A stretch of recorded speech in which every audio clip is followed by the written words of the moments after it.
When we hear this name today, the image that comes to mind is almost always the same: war, crisis, and endless instability. Yet this sense of centrality does not emerge from the region's own historical or social dynamics. It is a centrality produced by the security concerns of global powers. So where exactly is this region? The Middle East, east of whom, middle of what? This is not a simple geographical question, because the concept of the Middle East does not merely describe a place. It reveals a mental and political classification through which the modern world names its surroundings by placing itself at the center. For centuries, the societies living in this geography did not define themselves as Middle Eastern. There was the Mashriq, there was the Maghreb, there was Bilad al-Sham, there was Anatolia. There was no Middle East. This concept did not grow out of an internal historical experience of the region. On the contrary, it was the result of an external gaze, of a mindset that sought to organize the world according to its own center. As modern world politics defined this geography through its own concepts, local realities were gradually pushed aside. To understand the Middle East, one must first recognize this. The region is a product of Britain's colonial mindset, which divided the world into the near, the middle, and the far.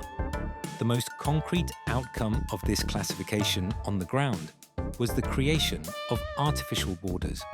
Entirely different social structures, historical experiences, and political traditions were confined within lines drawn at desks.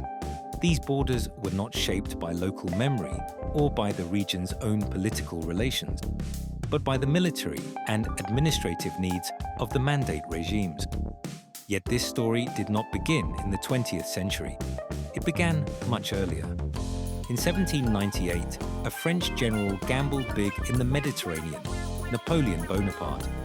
When Napoleon set foot in Egypt, his goal was not merely to occupy a piece of land.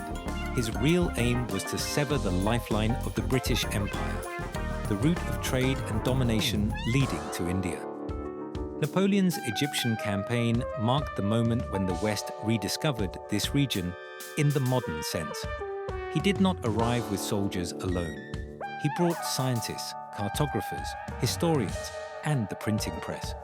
This was a declaration that the region would no longer be understood through its own internal dynamics, but through Europe's global rivalry. For Britain, this move was an alarm. If France were to remain permanently in Egypt, London's dominance in Asia would be under threat. From that moment on, this geography ceased to be a collection of homelands in the British imagination.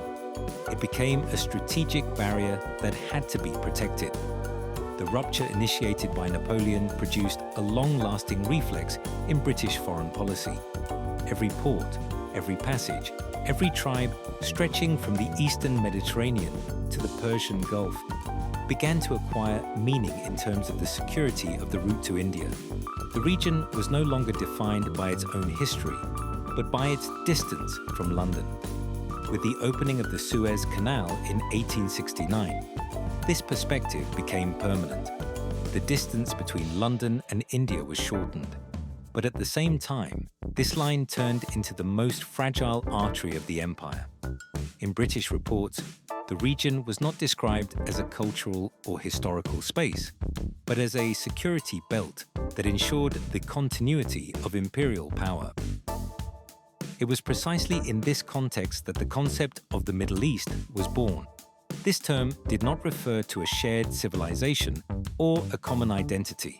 Instead, it gathered strategic priorities, such as the security of the route to India, control of Suez, and the stability of the eastern Mediterranean-Persian Gulf axis, under a single conceptual umbrella. Thus, the region was gradually constructed as a transit corridor. Ports, railways, telegraph lines, and military bases were planned not according to the region's historical integrity, but according to the needs of the empire. The vagueness of the Middle East borders was no coincidence. It was designed as a flexible, intervenable, and constantly reconfigurable space. In this process, not only maps were transformed, but minds as well. The Middle East ceased to be a subject narrating its own story. It became an object, studied, classified, and governed in Europe's laboratory. The Mandate regimes provided the institutional foundation for this understanding. The peoples of the region were not granted the right to determine their own political futures. Instead, a permanent system of tutelage was established through the narrative of societies not yet ready. Intervention was no longer temporary. It became a lasting mode of governance. The continuous cycle of crisis that emerged is not the natural condition of the Middle East. It is the product of the modern political role assigned to it. Coups, internal conflicts, and external interventions were presented as if they were the region's destiny. This entire process can be summarized in a single sentence. First came the name, then the borders were drawn, and then the destiny was written.